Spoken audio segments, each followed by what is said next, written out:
मैं विमल कुमार मनहर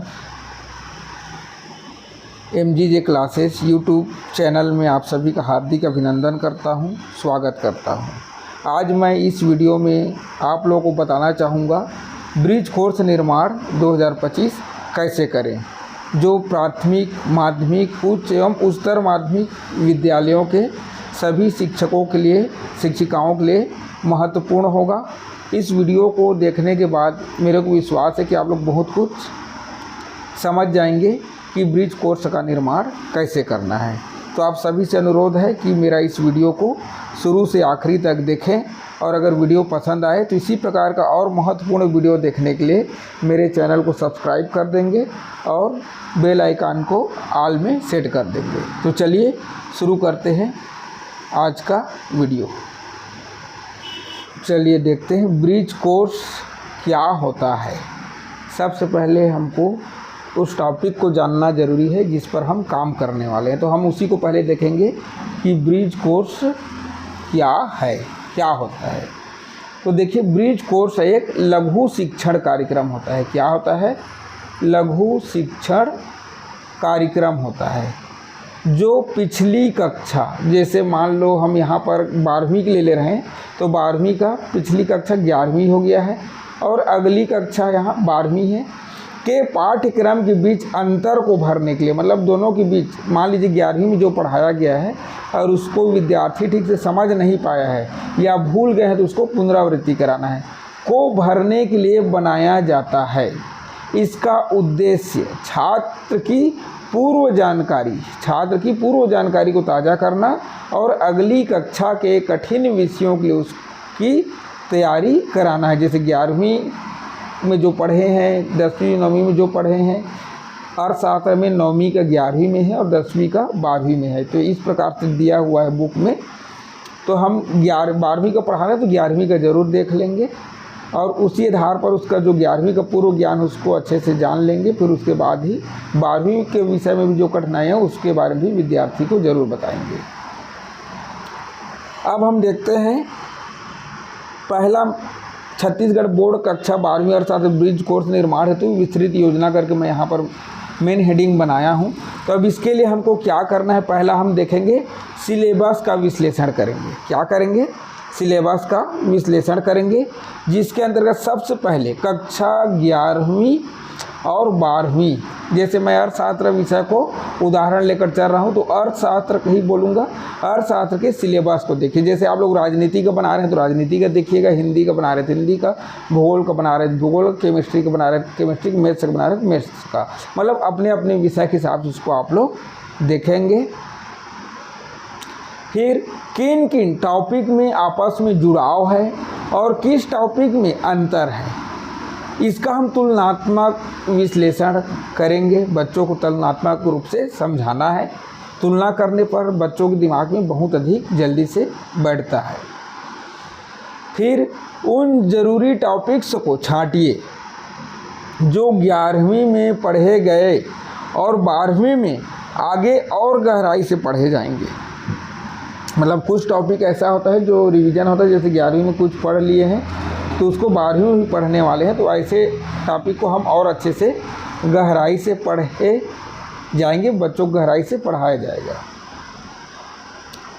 अब इसको हम उदाहरण के माध्यम से बता सकते हैं। जैसे 11वीं, मान लीजिए उपभोक्ता व्यवहार, मांग एवं आपूर्ति को मान लीजिए विद्यार्थी 11वीं में पढ़ा है और 12वीं में राष्ट्रीय आय, मुद्रा व बैंकिंग, विदेशी व्यापार। ये सिलेबस का हमको विश्लेषण करना जरूरी है 11वीं और 12वीं। जैसे 10वीं क्लास का पढ़ा रहे हैं तो 9वीं का विश्लेषण करना जरूरी है, 8वीं का पढ़ा रहे हैं तो 7वीं का 6वीं का विश्लेषण करना जरूरी, मतलब अपने एक कक्षा पूर्व का विश्लेषण करना तो बहुत ही ज़रूरी है। अब हम दूसरा मेन टॉपिक देखेंगे, उद्देश्य निर्धारित करें। अब उद्देश्य निर्धारित करें, इसके अंतर्गत देखते हैं पहला हम ब्रिज कोर्स के उद्देश्यों को साफ साफ तय करें। मतलब ब्रिज कोर्स हम जो बना रहे हैं उसका उद्देश्य क्या है उसको पहले साफ साफ तय कर लेना है। फिर 11वीं की आवश्यक जानकारी का पुनः अभ्यास कराएं, जो महत्वपूर्ण बिंदु है जिसको संभवतः 12वीं में ही पढ़ने वाले हैं। ऐसे टॉपिक को हम बहुत अच्छे से बच्चों को कम समय में अभ्यास करा देंगे। फिर 12वीं के कठिन टॉपिक्स, 12वीं तो पढ़ाने वाले ही इस साल है ना, तो उसके पहले 11 ब्रिज कोर्स करा रहे हैं, तो ब्रिज कोर्स के दौरान ही 12वीं के कठिन टॉपिक्स का प्रारंभिक परिचय विद्यार्थियों को दिला देना है कि ऐसा ऐसा इसमें होने वाला है, ऐसा ऐसा ये टॉपिक कठिन है। इस कठिन अवधारणाओं पर मेरा YouTube चैनल में बहुत सारा वीडियो डाला गया है। मैं राज्य स्तर पर प्रशिक्षण लेने गया था अर्थशास्त्र का, तो उस समय हम लोग को बताया गया था कठिन अवधारणाओं पर वीडियो डालने के लिए, तो मैं डाला हुआ हूँ। तो जो अर्थशास्त्र के जो विद्यार्थी हैं या जो हमारे आदरणीय व्याख्यातागण हैं, वे लोग मेरे MGJ क्लासेस YouTube चैनल में जा कर के मेरा वीडियो देख सकते हैं। अर्थशास्त्र 11वीं और 12वीं का कठिन अवधारणाओं पर आधारित वीडियो है। अब देखते हैं उद्देश्य निर्धारित करें वाला टॉपिक में विद्यार्थियों की शंका समाधान। बच्चे लोग क्या है अपने से पूछ नहीं पाते हैं, कुछ शंका है, समस्या है तो उसका समाधान नहीं करा पाते हैं, तो बच्चों के सामने कुछ ऐसा माहौल स्थापित करें ब्रिज कोर्स के दौरान कि बच्चे स्वतः ही अपनी जो समस्याएं हैं, जो कमियां, उसको पूछने लगे और उस शंका का हम समाधान करें। तीसरा हम देखेंगे टॉपिक वाइज कंटेंट तैयार करें। टॉपिक वाइज कंटेंट तैयार करें, जैसे मान लो 20 टॉपिक है 12वीं में अर्थशास्त्र में, तो हम उसके लिए क्या करेंगे, ब्रिज कोर्स को 10 से 15 दिन, देखिए कितना दिन का, 10 से 15 दिन या 20 पीरियड में बांटा जा सकता है, या फिर जो भी जिला का उच्चाधिकारीगण का जो निर्देश होगा उस निर्देश के आधार पर हमें काम करना है। हर दिन 1 या 2 टॉपिक लिए जाएं, मतलब बहुत ज़्यादा टॉपिक को एक ही दिन हम पढ़ाकर ख़त्म कर दें, ऐसा नहीं करना है। ऐसा करेंगे तो फिर बच्चों के दिमाग में नहीं बैठ पाएगा, इसलिए केवल 1 या 2 टॉपिक को ही एक दिन में कंप्लीट करें। फिर प्रश्नोत्तरी रुचिकर होता है, तो बच्चों से प्रश्न पूछिए, उत्तर बता दे रहे हैं तो समझिए कि हाँ वो जान रहे हैं, या फिर रुचिकर बनाने के लिए विद्यार्थियों का ग्रुप भी बना सकते हैं। ग्रुप वाले बालक बालिका, बालक लोग का बालिकाओं का ग्रुप बना सकते हैं। बालक लोग बालिकाओं से प्रश्न उत्तर पूछे और बालक लोग बालिकाओं से, और बालक बालिकाओं, ऐसे करके अदली बदली से क्वेश्चन पूछ करके रुचिकर भी बनाया जा सकता है। और बच्चों को जो पूर्व ज्ञान है उसको भी हम इस माध्यम से जान पूर्ण है। अच्छा, गतिविधि आधारित शिक्षण विधि है, ये प्रश्नोत्तरी भी हमारा गतिविधि आधारित शिक्षण विधि में आएगा। गतिविधि आधारित हम ब्रिज कोर्स का निर्माण कर रहे हैं, तो उसमें गतिविधि आधारित शिक्षण विधि में के अंदर क्या आ जाएगा, पहला प्रश्नोत्तरी है जिसको हमने अभी बताया।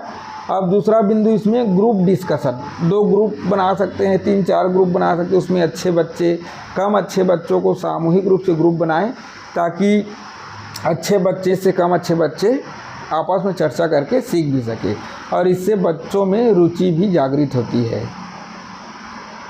अगला चार्ट बनाना। अर्थशास्त्र में तो चार्ट बनाने का बहुत अधिक महत्व है ही, बाकी सभी विषय के हमारे जो व्याख्यातागण हैं सभी लोग चार्ट जरूर बनाएं, जिससे विद्यार्थी को आसानी से समझाया जा सके।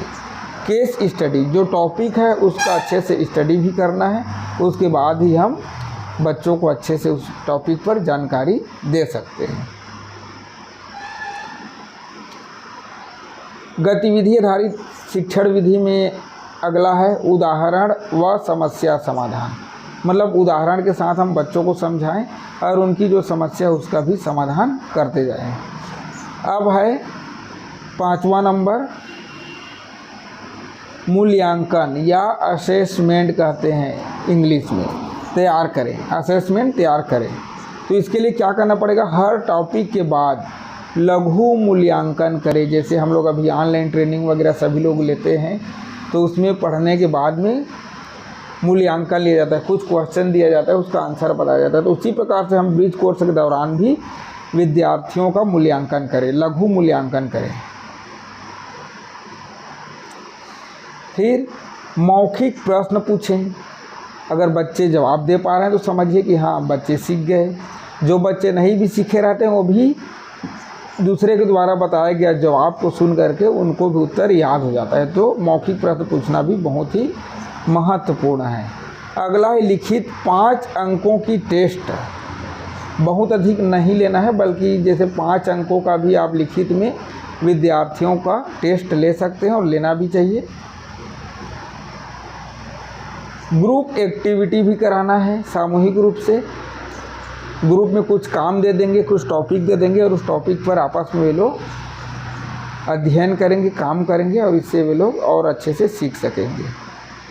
फिर MCQ multi choice question. MCQ मतलब मल्टी चॉइस क्वेश्चन, जिसको वैकल्पिक प्रश्न कहा जाता है। 4 आंसर दे दिए गया रहता है, चारों में एक सही होता है। तो इस टाइप से भी वैकल्पिक प्रश्न भी दे करके विद्यार्थियों का ब्रिज कोर्स में अध्यापन कार्य करें। वर्कशीट और अभ्यास प्रश्न बनाएं। वर्कशीट और अभ्यास प्रश्न बनाएं, जिसके अंदर हर टॉपिक पर 5 से 10 प्रश्नों की वर्कशीट तैयार करें। हर टॉपिक पर 5 से 10 प्रश्नों की वर्कशीट तैयार करें। जैसे उदाहरण दे सकते हैं, अर्थशास्त्र क्या है। बच्चों से सवाल करें कि अर्थशास्त्र क्या है, लेकिन इसके पहले हम बच्चों को, विद्यार्थियों का अर्थशास्त्र क्या है इसके बारे में पहले ही जानकारी दे दें। और जब पढ़ाने के बाद में जब अंतिम समय आ गया उसका, तो उस टाइप से कुछ क्वेश्चन करें। जैसे मांग का नियम समझाइए, ये भी है। जैसे मांग का नियम में जान रहे हैं, कीमत बढ़ने पर मांग घटती है, कीमत बढ़ने पर मांग घटती है और कीमत कम होने पर मांग बढ़ती है। तो इस टाइप से उन लोगों को समझाना है। उपभोक्ता संतोष का नियम क्या है। उपभोक्ता पूर्ण रूप से संतुष्ट हो जाता है, उनकी पूर्ति हो जाती है तो वो संतुष्ट हो जाते हैं, तो इसके बारे में भी बताना ज़रूरी है। TLM शिक्षण सामग्री भी बनाना है, चार्ट है। ये 7वां बिंदु हम देख रहे हैं, 7वां बिंदु देख रहे हैं, शिक्षण सामग्री अर्थात TLM बनाएं। तो TLM के माध्यम से भी हम ब्रिज कोर्स का काम कर सकते हैं, चार्ट बना करके। और ये फ्लैश कार्ड बना करके, स्लाइड शो करके, स्लाइड जैसे PPT वगैरह से, वीडियो क्लिप, यूट्यूब में वीडियो भी बहुत सारा डला हुआ है। मेरा स्वयं का वीडियो MGJ क्लासेस मेरा यूट्यूब चैनल में डला हुआ है, उसको आप लोग दिखा सकते हैं, फ़ायदा मिलेगा टीचर के लिए भी और विद्यार्थियों के लिए भी। और अंत में फीडबैक भी तैयार करना है, जिसमें छात्रों से हर 5 दिन में फीडबैक ले। जैसे 15 दिन का कार्य कर रहे हैं तो 5-5 दिन में विद्यार्थियों का फीडबैक ले कि उन्होंने क्या सीखा और वो उसके आगे की पढ़ाई के लिए कितना महत्वपूर्ण हो रहा है।